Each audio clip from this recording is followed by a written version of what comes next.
नमस्कार, न्यूज 18 देख रहे हैं आप। मैं हूं आपके साथ आरजू साई। बड़ी खबर प्रयागराज से है, जहां पर पुलिस को बड़ी कामयाबी हासिल हुई है। पुलिस ने प्रयागराज में 6 महीने के अंदर 9 लोगों की हत्या करने वाले 7 डकैतों को एनकाउंटर के बाद गिरफ्तार कर लिया। मुठभेड़ में 3 डकैतों को गोली लगी है। गिरफ्तारी के बाद इन डकैतों ने 2 बड़ी वारदातों में शामिल होना कबूला है, जिनमें 23 अप्रैल को धरवाई इलाके में 5 लोगों की हत्या और 22 नवंबर को फाफामऊ में 4 लोगों की हत्या शामिल है। इस बड़ी कामयाबी के बाद पुलिस टीम को सरकार की ओर से 1 लाख रुपए का नकद इनाम देने का ऐलान किया गया, जबकि एसएसपी ने 25,000 इनाम का ऐलान कर दिया है।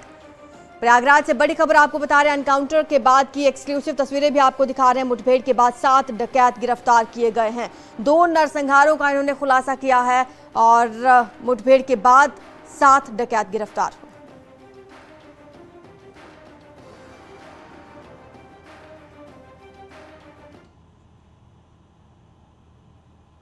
तो आपको बता दें, 2 नरसंहार का पुलिस ने खुलासा किया है। दोनों ही नरसंहार में 9 लोगों की हत्या इन डकैतों ने की थी। एनकाउंटर के बाद 7 डकैत गिरफ्तार किए गए हैं और इस सिलसिलेवार तरीके से इन्होंने बताया कि किस तरह से इन्होंने हत्याओं को अंजाम दिया। 2 नरसंहारों का पुलिस ने खुलासा कर दिया है। पूछताछ के दौरान इन डकैतों ने यह कबूल किया है। दोनों नरसंहार में 9 लोगों की इन डकैतों ने हत्या कर दी थी। तो ये 2 नरसंहार अलग अलग डेट को हुए थे। एनकाउंटर के बाद 7 डकैत गिरफ्तार किए गए हैं। पूछताछ में उन्होंने कई बड़े खुलासे किए हैं। मुठभेड़ में 3 डकैतों को गोली भी लगी है। लगातार यूपी पुलिस का ऑपरेशन लंगड़ा भी जारी है। इसी के तहत ये मुठभेड़ हुई थी और डकैतों में 1 महिला भी शामिल है। बड़ी खबर आपको बता रहे हैं, 7 डकैत जो गिरफ्तार हुए हैं उनमें 1 महिला डकैत भी शामिल है और इन 7 डकैतों से लगातार पूछताछ की जा रही है। तो आपको बता दें कि बिहार के कैमूर जिले की महिला के जरिए ये डकैती को अंजाम दिया गया था। इनसे लगातार जो पूछताछ चल रही है उसमें कई अहम खुलासे हो रहे हैं, जो हम सिलसिलेवार आपको ये बता रहे हैं। आपको बता दें कि बिहार के कैमूर जिले की महिला के जरिए ये डकैती की वारदात को इन्होंने अंजाम दिया था।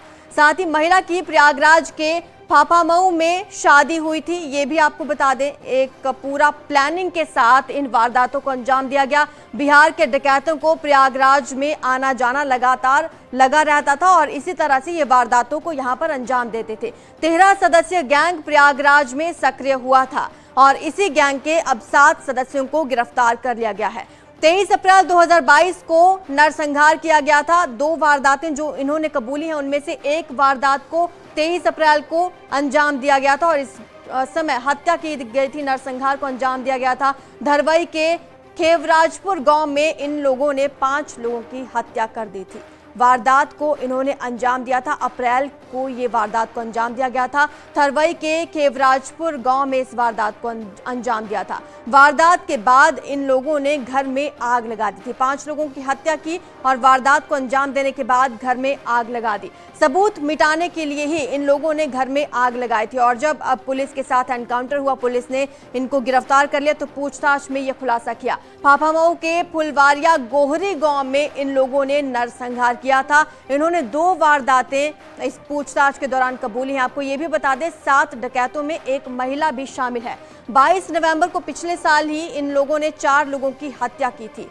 ये नवंबर की घटना है। 22 नवंबर को इन्होंने एक और वारदात को अंजाम देना कबूला है। घर में खून से लथपथ मिली थी डेड बॉडी और एक लंबे इंतजार के बाद अब जाकर उसका खुलासा हुआ है कि इन्हीं डकैतों ने, इसी गिरोह ने उस हत्या को भी, उस वारदात को अंजाम दिया था। वारदात से पहले इलाके में ये पहले रेकी करते थे और इस तरह से इन लोगों ने ये पूरी वारदात को अंजाम दिया। आपको बता दें कि इन लोगों ने ना सिर्फ डकैती की, हत्या की, बल्कि रेप भी किए हैं। इन पर कई केसेस दर्ज हैं और कई वारदातों के खुलासे अब तक हो चुके हैं। सड़क के किनारे अकेले घर को ये हमेशा निशाना बनाते थे, वहां की रेकी करते थे, पूरा हालचाल जानते थे, उसके बाद वारदातों को अंजाम देते थे। ऐसे घरों को चुनते थे जिनमें पुरुष सदस्य कम हो ताकि इनके लिए वारदात करने में आसानी हो।